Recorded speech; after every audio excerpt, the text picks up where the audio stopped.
Let me tell you about an incident that took place at the University of Kentucky some 35 years ago when Dr. Frank McVeigh was president. Mrs.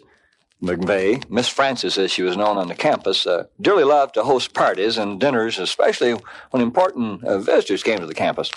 This particular night, four Eastern industrialists who were interested in underwriting a research project at the university were on the campus, and in their honor, Mrs. McVeigh invited them to come to dinner along with 12 or 15 top faculty and staff people.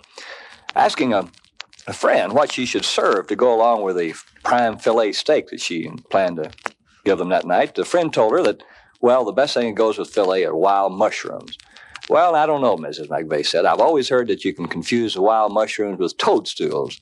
Well, the friend said, I know them apart. I'm an expert in wild mushrooms. I'll get you a bushel if you need that many. She did.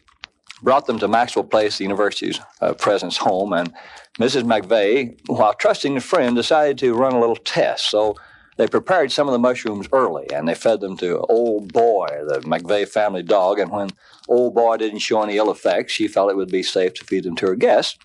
She did. The guests were delighted with what they found on their plates. They wolfed down these wild mushrooms in the steak, and they congratulated her strongly. As the meal was coming to an end, as the dessert was being served, Alfred, the butler at the McVeigh home, came slipping into the room and came to Mrs. McVeigh and whispered in her ear, said, Miss Frances, Old Boy just passed away.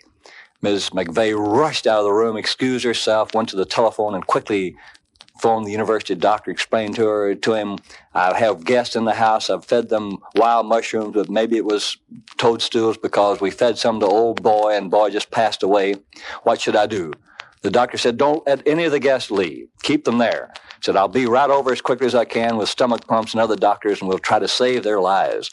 They came rushing in a few minutes to the doctors, and they lined all the guests up, and each of the guests submitted to the stomach pump. And after this ordeal had been passed, after all their stomachs had been pumped out, they left pale and wan.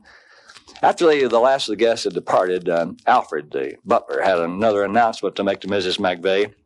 Miss Frances, he said, you know that man that run over Old Boy in that car, he didn't even stop.